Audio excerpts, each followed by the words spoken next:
What's up, guys? Welcome to Etsy Print on Demand Shop Reviews. This is episode number 68. We're going to be taking a look at a viewer submitted Etsy shop, see what they're doing well, see what they can improve upon. So let's get right to it. All right, so the shop is Lavender Dragon Design. I like your branding, nice consistent branding, at least at the top of your shop.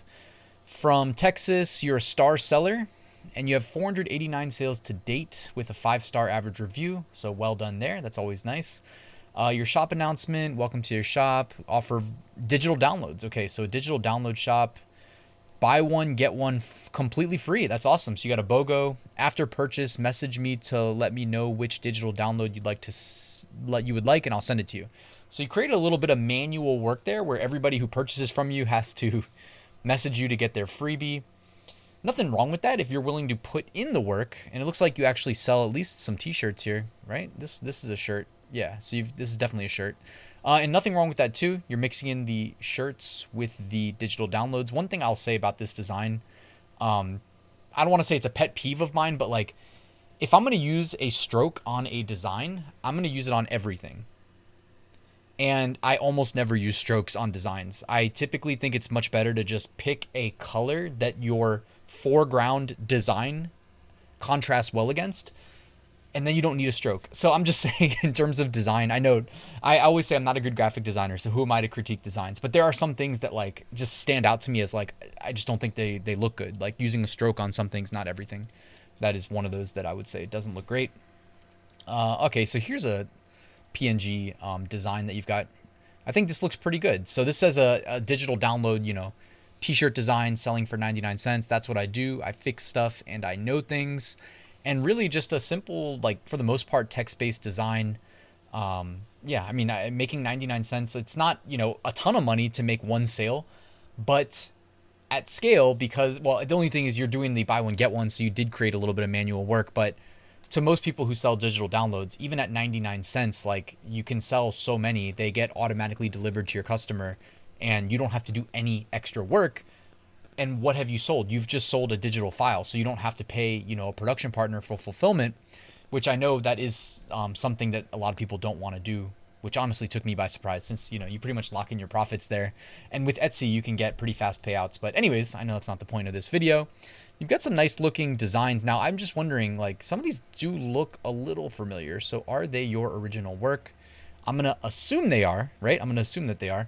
Because, I mean, I guess a lot of these are going to look familiar just as it is anyways. But if you went to Creative Fabrica, is what I'm saying, like, you know, you would find a lot of similar looking designs. But I'm not accusing you of anything, right? That's kind of just what it is. Things have been done to death these days with print on demand. One thing I would mention is, we looked at that shop, was it last week, I think? Was it last week? Yeah, it was. And let's just pull this up real quick. You guys remember this shop from last week? They really did a nice job mocking up their, this is like Inception, by the way. Look, there's two of me. How about that? If you couldn't get enough of me, now there's two. I've cloned myself. But anyways, this shop that we looked at last week did a really good job with their mockups for digital downloads. Now, I get it. You're not selling the exact same product they are, but I'm just thinking if you templatized your primary thumbnails for your digital file assets the way that this shop did, I think that would be to your benefit, honestly. I can't think of a reason not to do that. So I would consider doing that. Like, it looks like you kind of done that here, where you have the design on the left. Sometimes you say PNG, other times you don't. I think if you had like, just figure out something that works really well in your mind and then just go for it. Make that like your approach, you know, to doing this. I think that'll make your life easier.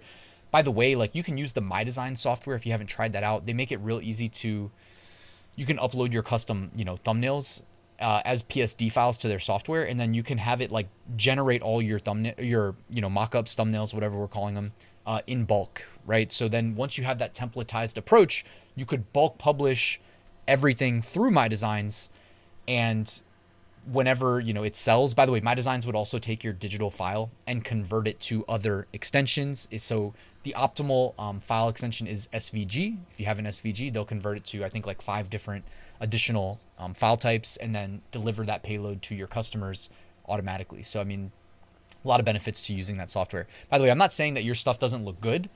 What I'm really just thinking is like, some of these have to perform better than others. And in that case, you want to apply whatever you think is working best to everything, right? That's going to be to your benefit. So sorry for interrupting. I wanted to let you know that linked in the description, you can find my free print-on-demand mini course that is completely new for 2023. If you sign up, it'll help you get your first sale. And down there, you'll find a link to my print-on-demand Facebook group. I hope you'll join the community. This is a nice idea, though. I mean, it's nice to see, too, that you've got, 500 sales to date, almost 500. You know what I mean? Because it's one thing to go and like say, I'm going to sell t-shirts with everybody else. And I get it. There's a lot of people that sell digital downloads as well. But like, why not sell the t-shirt and the t-shirt design? You know what I mean? Why not double down? At the end of the day, if we are just trying to make money online passively, reverse engineer how you got there. And it always makes sense to me. Anybody that's been subscribed to my channel for a while knows I love complementary approaches to making money online. Complementary. So you have a nice design. You sell it on a shirt, you sell it on a mug, you sell it on a sticker, and you sell the digital download. Why not? Etsy makes it so easy. And I just mentioned if you use MyDesigns, you can literally bulk publish the entire listing that's SEO optimized with all your mockups. And they have a bunch of mockups, by the way. That's one thing I forgot to mention. If you sell digital files with MyDesigns, you can use their free mockups, and they're like really nice looking. But why not? Why not just do that? And you can publish 120 at a time, all in bulk, through MyDesigns. But even without MyDesigns, I'm just saying this is a great idea. I love this. I love that we are reviewing a nice digital file Etsy shop and 500 sales. But guess what? We check back in a year, you're at hopefully 5,000 sales, right? There's nothing stopping you. We know it's scalable. We know there's nothing.